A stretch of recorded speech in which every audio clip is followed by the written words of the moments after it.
Bem-vindos ao episódio 13 do podcast O Mundo a Seus Pés, da secção internacional do Expresso. É segunda-feira, 16 de março, e vamos falar do tema que muitos definem como a crise de uma geração. A rapidez com que se espalha a infecção pelo coronavírus faz-nos mudar de hábitos de vida de uma forma que nunca sonhámos. Por causa disso, aliás, desde já pedimos desculpa pela menor qualidade do som. Os nossos convidados estão ao telefone para que se cumpram as novas regras de proteção e combate à pandemia. Para perceber o que está em causa, connosco temos a médica imunoalergologista Nazaré Mota Campos, cuja especialidade trata de pacientes com fragilidades respiratórias pré-existentes. O coronavírus pode desencadear uma síndrome respiratória aguda grave em largos setores da população mundial. A Covid-19, isto é, a doença provocada pelo coronavírus, foi inicialmente detectada na China, mas espalhou-se pelo mundo inteiro. Optámos por convidar uma médica porque vivemos num momento em que é preciso ouvir especialistas e evitar as notícias falsas e deixar outro tipo de análises para uma fase posterior ao combate do vírus SARS-CoV-2, mais conhecido por coronavírus, que está a propagar-se à velocidade da luz.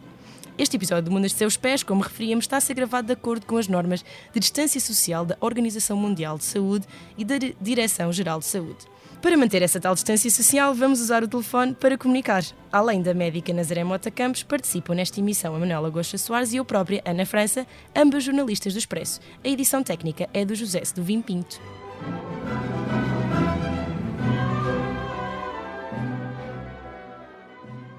Doutora, como é que os países da Europa podem prevenir a situação que já se está a verificar em Itália, que neste momento, segundo as últimas notícias, está com mais de 24 mil infectados e aliás, já ultrapassou tanto os 24 mil infectados como as 1.800 mortes. E também em França já há mais de 100 mortes e Espanha está a crescer também muito e neste momento está quase a chegar às 300 mortes.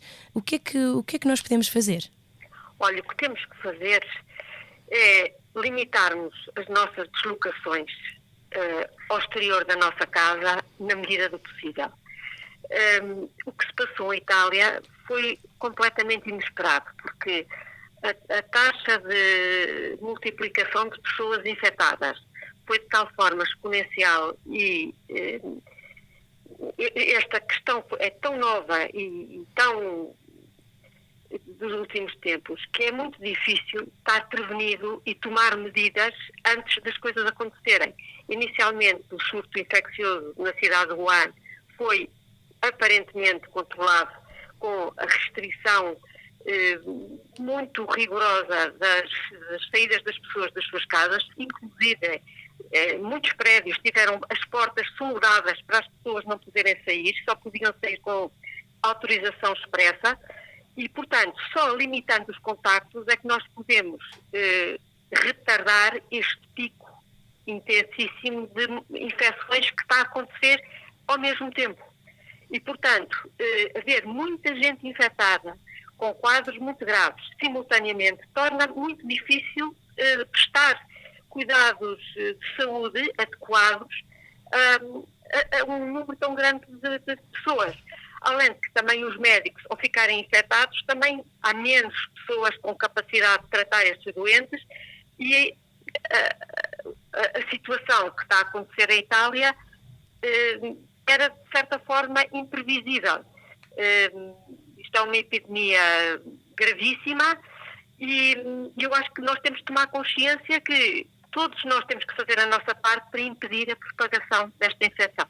Nesse sentido, perguntava-lhe se acredita que, então, que se a coordenação a nível europeu está a ser suficiente para conter, ou pelo menos para retardar, como disse, os casos e se a coordenação a nível europeu e também em Portugal se já estamos a fazer tudo o que podemos fazer, pelo menos ao nível de imposição do governo.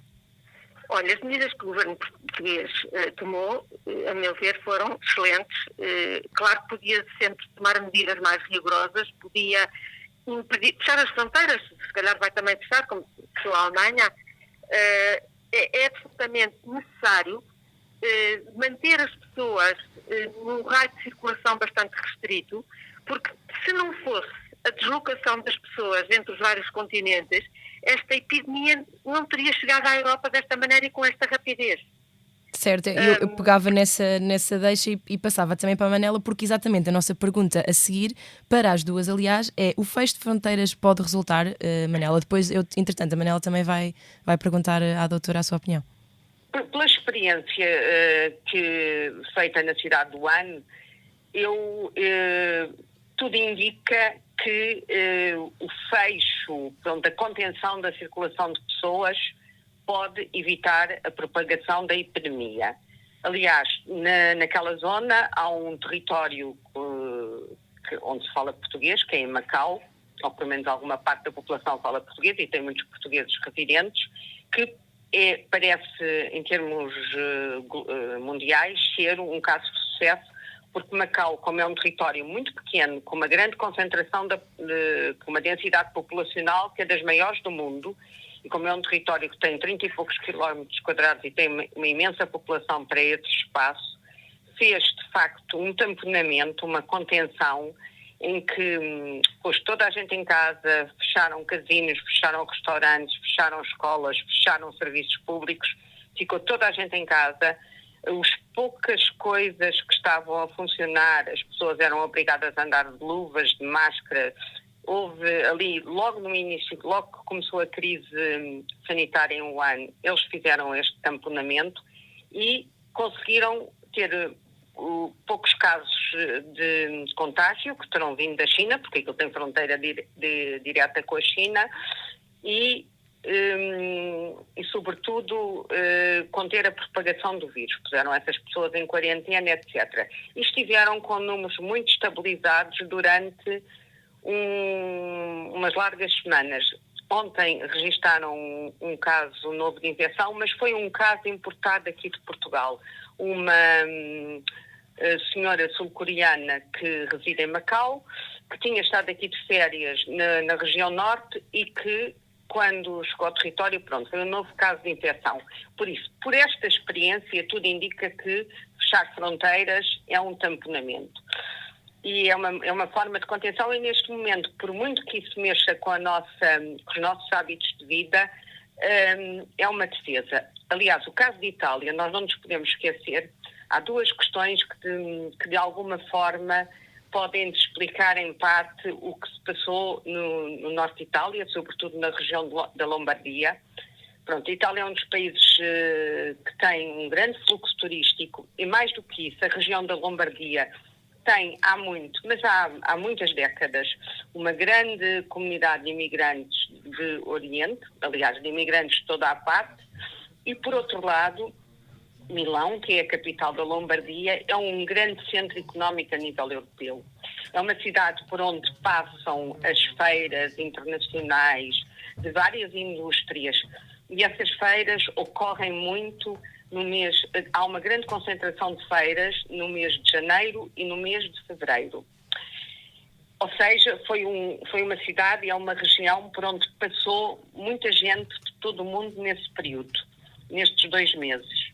E ainda aconteceu uma outra coisa. Nessa altura, não foi só em Itália, nessa altura, que é uma altura de facto do pico da gripe, e embora a grande epidemia da gripe A, que tanto nos assustou, tenha sido há 10 anos, ainda hoje continua a haver grandes surtos de gripe A.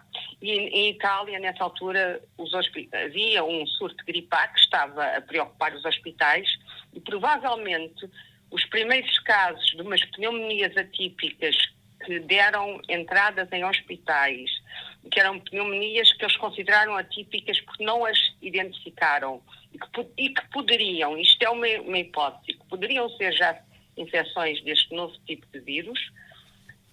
Como estava um grande surto de gripe A, acabaram por ser não tão valorizadas quanto deviam ter sido de início. Exato, pois.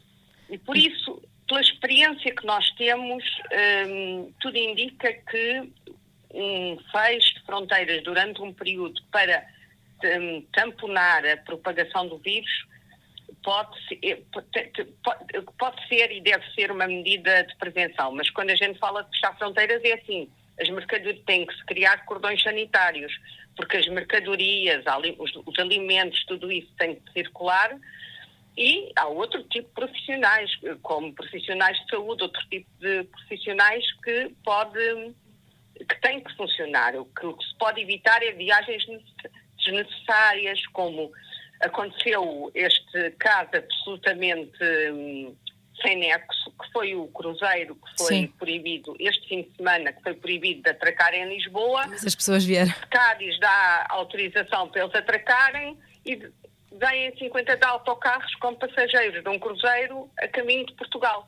Coisas destas, ou tanto faz ser Portugal como ser outro país qualquer do mundo, coisas destas não têm qualquer nexo neste momento, porque de facto não é a altura de fazer turismo. Pois, muito exato. que nos custa a todos Exato. não viajar. Ia perguntar à doutora se nesta questão das fronteiras queria acrescentar alguma coisa também do ponto de vista médico que tenha visto nestes dias a resultar ou a não resultar. Bom, basta ver as notícias para perceber que se as fronteiras estiverem fechadas, as pessoas circulam muito menos, e o que eu acho é que, com certeza, haverá casos excepcionais de permitir a entrada no país de mercadorias, de tudo o que faça falta e que sejam bens essenciais. Mas, para isso, pode haver autorização. E quem tem que se deslocar tem que ter uma autorização especial, tipo um salvo-conduto, um documento qualquer, e que isso permite fazer uma triagem bastante rigorosa de quem está a deslocar porque lhe apetece ou quem está a deslocar porque é necessário. Sim, porque se forem menos pessoas também, não é? Deslocarem-se, obviamente dá para analisar os caminhões, as mercadorias, dá para desinfetar, dá para ver o que é que está a entrar. Se não for aquele fluxo constante na Europa, não há fronteiras, então estamos sempre a entrar carros. Não é? Com certeza, e aliás, vamos entrar na altura das férias da Páscoa, e nas férias da Páscoa é conhecido o afluxo de espanhóis ao nosso país, e dada a situação dramática que se está a viver em Espanha, para nós é um risco enorme manter as fronteiras abertas nesta altura. Claro. Manela, voltava a ti porque... Eu só gostava de fazer uma pergunta à doutora Nazaré. Claro. Porque esta pergunta é válida para Portugal, mas é válida para qualquer país. Para além do fecho de fronteiras, impor medidas restritivas à circulação dos cidadãos nacionais e residentes num país, como a Itália e a Espanha, perante surtos muito difíceis de controlar, aplicaram, ou seja, fechar restaurantes, impedir as pessoas de circular, com muitas medidas, faz sentido temporariamente num momento destes? Peço desculpa que eu não ouvi a pergunta porque estava aqui com mau sinal no telefone. Eu posso repetir, se me ouvir a mim melhor, ou queres repetir, Manel? Eu acho que é melhor seres tu a repetir, Ana. Acho que a Manela estava a perguntar, internacionalmente estamos certos que de facto isso reduz ou pelo menos atrasa a propagação do vírus para podermos todos ter lugar às pessoas que mais precisem nos serviços de saúde europeus e mundiais. Agora, cá dentro, aos cidadãos residentes, a doutora também considera que há vantagens em impor esse tipo de restrições completa. Restrições dentro do próprio país, porque há zonas do país que são mais poupadas, como é o caso do Alentejo, e são zonas que ainda por cima têm muito menos assistência hospitalar especializada, e é de todo imperioso impedir que as pessoas se desloquem dentro do país e espalhem infecção por locais onde neste momento as situações estão bastante controladas. Certo. Agora, se as pessoas que estão em Lisboa fogem para o Alentejo ou fogem porque querem fugir do vírus, na verdade estão a carregar o vírus com elas e a transmitir a uma população se calhar mais idosa, mais vulnerável, porque estas terras do interior têm a população muito mais envelhecida e sim, estão mais expostas, claro. Muito importante para impor. Eu mesma estive há pouco tempo em Svalbard, que é o sítio habitado mais a norte do mundo, e está muito frio lá.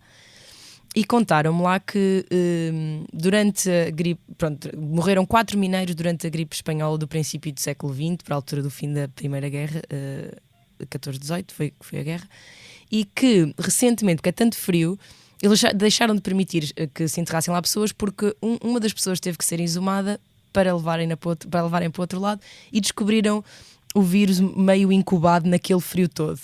Portanto, claramente esses bichos às vezes demoram muito tempo obviamente a ser erradicados, e eu perguntava à Manela que outras epidemias é que tem estudado, e o comportamento também dessa progressão desses vírus na nossa... que se ainda existem, não existem, se foram completamente erradicados, se não foram. Olha, tu sabes que eu, como jornalista, normalmente faço alguns textos, tenho feito vários textos no Expresso que procuram comparar épocas em que acontecem situações semelhantes ao longo dos tempos, porque de alguma forma as situações não se repetem, mas podemos tirar algumas conclusões do que se passou noutras épocas. E tu agora falaste da gripe espanhola, que em Portugal ficou conhecida como pneumónica e que deu muito má fama à Espanha, embora nada indique que o vírus tenha surgido em Espanha, e que foi, de facto, uma epidemia, uma pandemia terrível, que não se sabe, há uma estimativa de quantas pessoas pode ter morto em todo o mundo, e a estimativa é terrível, são 40 a 60 milhões de pessoas, mas também não devemos ficar assustados, porque a pneumónica ou a gripe espanhola surge num contexto, surge em 1918, mesmo no fim da Primeira Guerra Mundial, em que as condições sanitárias de higiene, todas as condições sanitárias eram muito más, em que grande parte da população europeia e dos outros continentes tinha sido uma guerra terrível, estava desnutrida, estava esfomeada, e que, para além do mais, existia um imenso número de tropas e soldados em deslocação de zona para zona, de país para país e de continente para continente. O que lá está, esta deslocação lá nos leva ao fecho de fronteiras. Curiosamente, por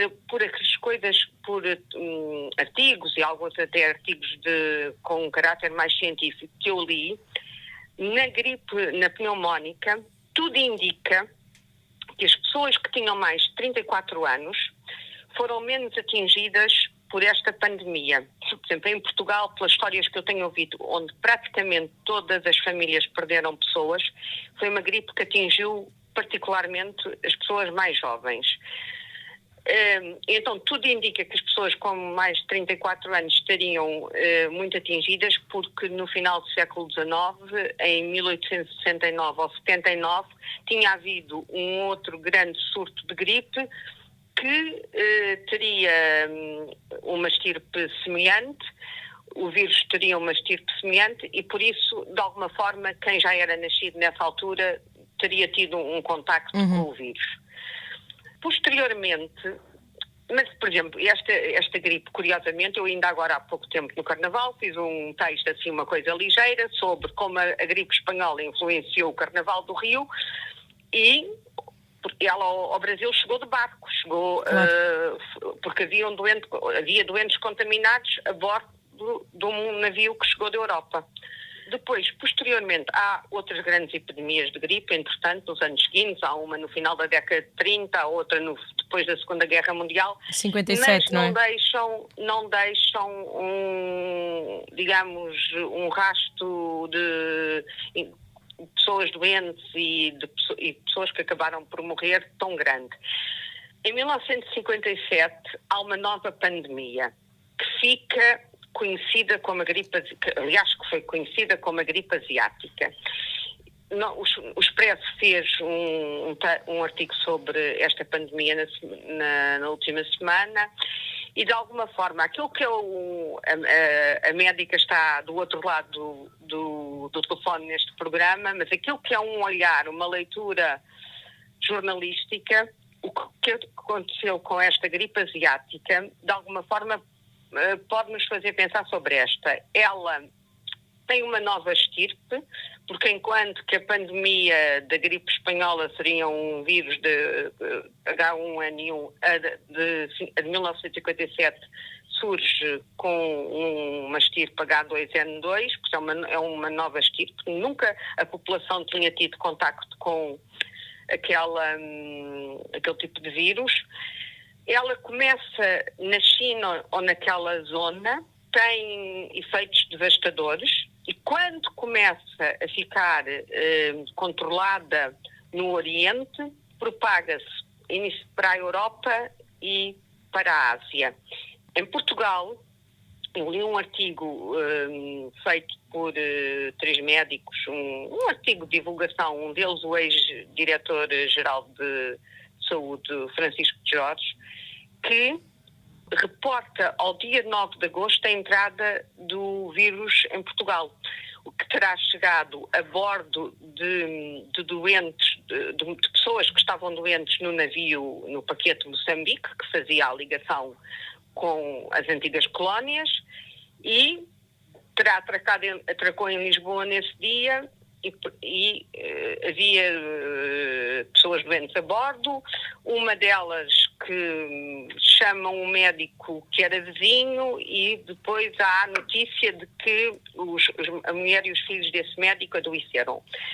Ora, isto é no dia 9 de agosto. No dia 26 de agosto já havia primeiras páginas com esta gripe. Pandemia, claro. E depois passaram-se com esta pandemia, foi uma verdadeira pandemia. Ela só chega aos Estados Unidos na primavera seguinte, já em 1958, mas mata 70 mil pessoas nos Estados Unidos. E aqui, Manela, sabes Agora, quantas pessoas é que morreram? Deixa-me só dizer mais uma coisa, mas esta pandemia provocou exatamente algum tipo de restrições que nós agora estamos a ter, como o fecho de escolas, e também há uma outra coisa que eu quero referir, porque basta-nos ir às redes sociais, que podem ser um inimigo até da ação pedagógica dos médicos e das autoridades de saúde, porque nas redes sociais nós vemos teorias conspirativas sobre este coronavírus que são perigosíssimas. Já nesta altura, que estava, por exemplo, no caso português, que foi aquele que eu andei a analisar jornais, que vivíamos em ditadura, por isso havia era outra época, nada é comparável, mas mesmo assim o Diário de Notícias há uns anos fez um artigo, quando foi da gripe A, em que recuperou a história desta pandemia e em que havia um artigo de primeira página com um título que era qualquer coisa do género, que será uma conspiração, este vírus será uma forma de afetar outros países. Pronto, por isso as teorias conspirativas sempre existiram, mas também os vírus têm mutações e também sempre de volta que não volta, há epidemias gripais, como noutros tempos houve outras, como até se encontrar vacinas, como houve a varíola, que durante séculos deu cabo de muita gente, e noutros tempos existiram as pestes. Por isso é preciso agora, sobretudo, ouvir a Organização Mundial de Saúde e ouvir as autoridades de saúde. E ouvir a doutora Nazaré também, que está aqui. Eu queria perguntar se este vírus pode ter pode ser, não matar tanta gente, possivelmente, mas que se pode ter alguma influência assim tão catastrófica como esta gripe asiática ou mesmo a gripe espanhola? Bom, a taxa de mortalidade, embora bastante elevada, porque 5, 6%, que acho que são os dados italianos neste momento, serem imensos, em números absolutos é uma enormidade. São mais de 1.800. E o que eu acho em relação às doenças infecciosas respiratórias, que todos os anos temos surtos gripais, e é preciso lembrar que o surto gripal sazonal ainda não acabou, ainda há gente infectada com vírus de influenza, e as pessoas que estão constipadas, embora devam assumir que possam estar infectadas pelo vírus, pelo coronavírus, não vale a pena também ficar em pânico, porque a maior parte das pessoas têm um síndrome gripal banal, como as dores de garganta, nariz entupido, pouca tosse até, pouca febre, e portanto essas pessoas vão ultrapassar a doença e devem se resguardar num ambiente em que não estejam em contacto com outras pessoas, quer dizer, as pessoas estão em contacto em casa, pois aí já não há hipótese. Em relação à gripe sazonal, há a possibilidade das pessoas fazerem a vacina, talvez isto seja uma boa lição para que as pessoas se vacinem todos os anos contra as estirpes que se prevêem serem as estirpes mais agressivas para provocar as gripes.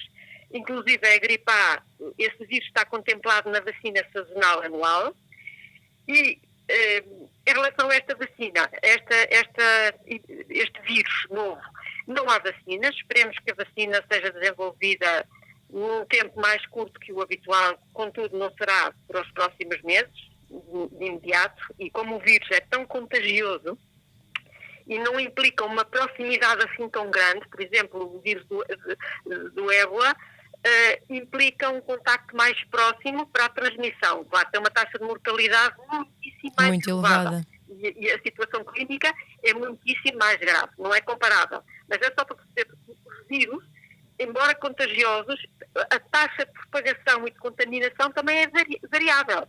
Não é igual em todos os vírus, percebe?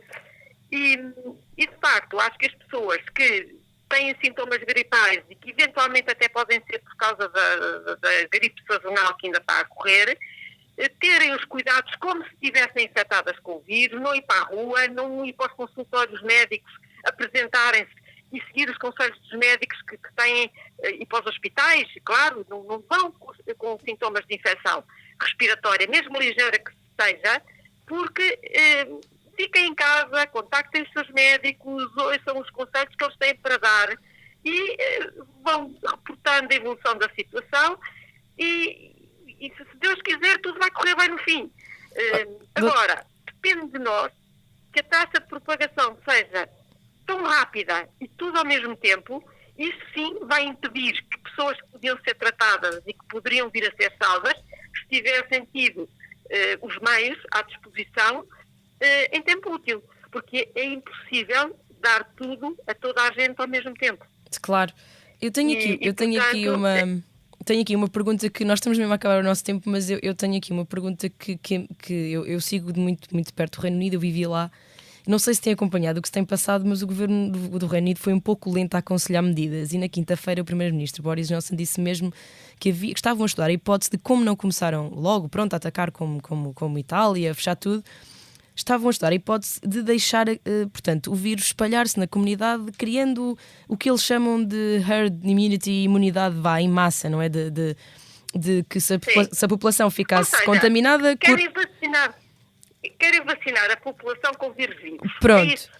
É e eu não sei muito bem o que é que a doutora acha disso. Estão inativados.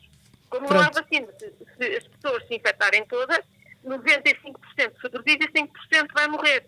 Mas quer dizer, isto não é uma atitude sensata. Ok. Não, eu queria perguntar porque há muitos médicos que obviamente vieram demonstrar-se extremamente contra isto, principalmente porque põe em causa a saúde das pessoas que são mais vulneráveis e que estariam nesses 5%, não é? Ou mais. E eu queria uma opinião médica sobre essa teoria da imunidade de comunidade ou imunidade em massa, não sei o que é que nos pode dizer sobre isso. Esta imunidade em massa vai acontecer inevitavelmente, certo. Não é? Agora, a questão é dilatar o tempo para termos meios para acudir ao maior número possível de pessoas. Portanto, não considera que seja uma boa política deixar simplesmente o vírus escolher o mais forte do mais fraco? E deixar as pessoas... enfim, no comment. Manela, tens alguma pergunta para... Eu queria vou só fazer uma pergunta. Eu sei que isto é muito básico e que muita gente pergunta, mas há um grande desconhecimento contra o uso das máscaras. Nós tivemos alguns pedidos para este podcast também, para quando começámos a dizer que íamos falar, para tentar utilizar o conhecimento da doutora. O que é que nos pode dizer sobre as máscaras? Eu sei que está mesmo muito difundido, mas as pessoas continuam a ter muitas dúvidas, porque há pessoas que estão aqui no Expresso hoje com máscara e eu não sei, nem eu nem as pessoas perguntaram-nos também, isto é útil ou é útil só quando a pessoa está contaminada para não contaminar os outros? Olha, claro que é útil. Claro que é útil para proteger os outros e para nos protegermos a nós. A questão é que não há máscaras para toda a gente. Certo. E as pessoas também não podem ficar com a sensação de segurança absoluta pelo facto de estarem a usar máscaras. Claro. Têm que continuar a ter as medidas preventivas, como lavar as mãos, e portanto repetir isto não é demais. Há quem diga, já não se pode ouvir dizer tanto lavar as mãos, mas é verdade. A água e o sabão destroem a cápsula do vírus, porque é uma camada feita de lípidos, que são gorduras, e que fica destruída com a água e com o sabão. Então, isso é uma boa medida. Ora, isto é uma coisa que eu não sabia, que nunca tinha lido. Aí está uma coisa que eu não sabia, nunca tinha lido. Portanto, agora eu percebo melhor porque é que é tão importante lavar as mãos. Temos ideia que o sabão não limpa nada, mas de facto aí está uma explicação científica para isso. E não precisa de álcool nenhum. E as máscaras? A questão é que não há máscaras. E, portanto, estar a enganar as pessoas a dizer não adianta. Claro que adianta qualquer coisa, mas não há. E, portanto, olha, se não há, temos que arranjar forma de evitarmos a propagação, termos mais distância em relação às pessoas que estão ao nosso lado, manter 1,5 metro, 2 metros. Uma coisa que eu acho muito importante, por exemplo, é não visitar os pais em relação aos meus, não é? Que têm muita idade, e aos filhos para não visitarem os avós, porque podem ser veículos de transmissão com sintomas ligeiros ou quase sem sintomas e poderem provocar uma doença gravíssima aos avós. E, portanto, aí muita distância, as visitas aos avós vão ficar para outra altura e podem telefonar, podem se interessar por eles. E claro que eu, por exemplo, vou visitar a minha mãe ou os meus sogros, eu levo uma máscara. Bem sei que eu sou médica e corro o risco de estar infectada. Estive exposta a imensos doentes, embora eu use máscara em permanência durante as consultas, mas não é desde sempre. Eu comecei a usar máscara há uma semana. Exato. Máscara e óculos de proteção, obviamente. Sim. Porque o vírus também pode entrar pela mucosa dos olhos. Mas claro que é impossível dar máscaras a toda a gente, até porque não há. E as que há são os preços completamente exorbitantes, inexplicáveis. Eu nem sei porque é que não se produz, se há meios públicos para produzir máscaras baratas e distribuí-las. Em muitos locais da Europa já estão a fazer isso. Exato, em muitos locais da Europa já estão tudo quanto é fábrica que possa produzir ventiladores, máscaras, gel, e mesmo que não fossem originalmente desse setor, por exemplo, perfumes, em Espanha a Louis Vuitton está a produzir gel desinfetante e a Rolls-Royce está a produzir ventiladores. Claro, e as máscaras são importantes, a questão é que não há máscara. Exato. Portanto, não vale a pena dizer às pessoas que as máscaras não adiantam, porque senão porque é que os médicos as usavam? Exato. Para irritar, é uma coisa que é tão incómoda, quer dizer, não vale a pena estar a arranjar falsas desculpas. Manela, claro, queres... uma máscara contaminada, se as pessoas põem a mão na parte de fora da máscara e esfregam os olhos... Manela, queres dizer alguma coisa?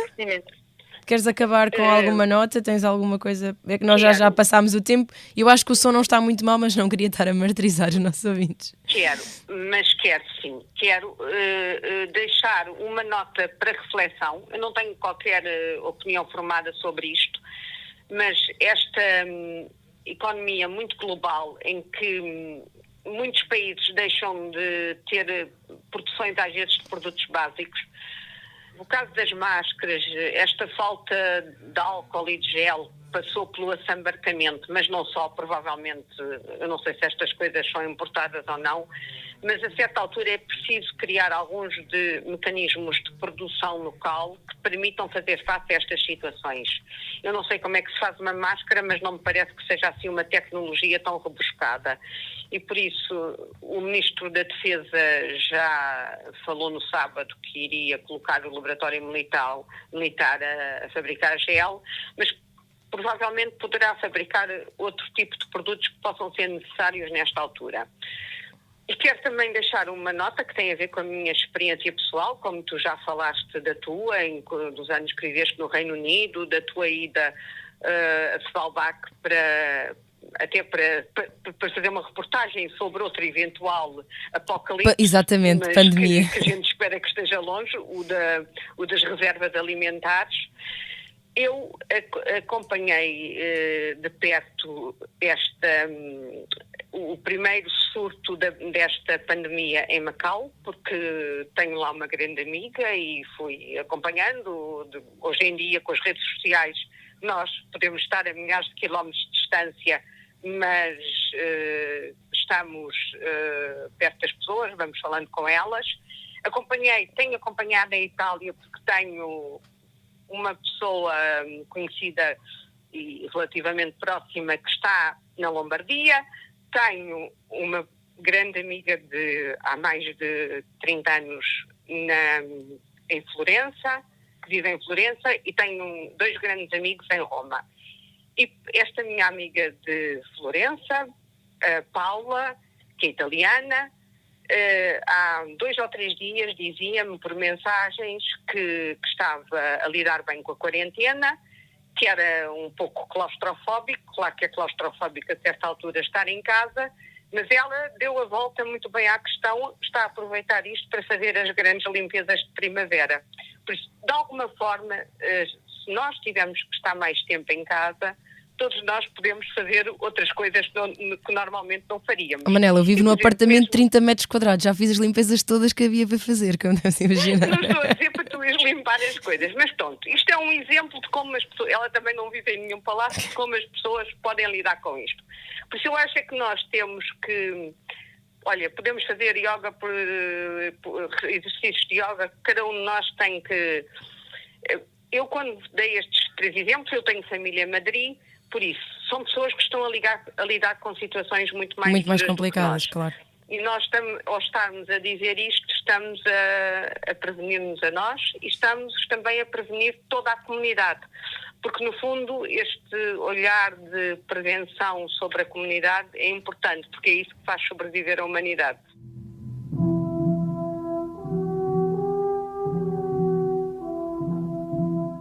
Então, estamos agora a acabar. Eu tenho que vos perguntar onde é que gostavam de estar agora. Pergunto primeiro à doutora, que já sei o que é que nos vai dizer. Onde é que eu gostava de estar agora? Ou, sim, onde é que acha que devíamos estar? Onde é que eu tenho que estar agora? Olha, eu agora estou em minha casa, desde sábado que não saio. Uhum. Melhor, desde sexta-feira que não saio. E vou ficar por aqui. Para já estou a conseguir ajudar os meus doentes por e-mail, por telefone. Se calhar vou ter que ir um dia ou 2 dar assistência pessoal a alguns doentes, claro, com as proteções devidas, e depois de me certificar que é mais a questão das alergias que os afeta, mas às vezes é muito difícil, porque as doenças respiratórias têm sintomas muito parecidos e sintomas de alergia podem parecer sintomas gripais. Exato. Não é por acaso que a alergia aos pólenes das gramíneas se chama a febre dos fenos. Parece uma gripe. E não é. E, portanto, temos que ter... Por um lado, os doentes precisam de continuar a ser tratados, mas vou manter as distâncias que forem possíveis manter. E pronto, olha, a vida continua, seja o que Deus quiser, esperemos o melhor. Manela, onde é que gostavas de estar, se pudesses? É uma pergunta difícil de responder agora. Num dos 5 países portugueses sem vírus. Num dos 5 PALOPs. Num dos 5 PALOPs? Não, nenhum deles tem, nem Guiné, nem Cabo Verde, nenhum deles tem ainda casos registados. Mas olha, não podemos levá-los para lá também, não é? Não. Por isso, eu acho que é assim, a resposta objetiva é que o sítio mais seguro é mexer-nos o menos possível, por isso é estar em casa ou muito perto de casa. Depois, quando isto tudo passar, obviamente que haverá muitos sítios no mundo onde gostaria de estar.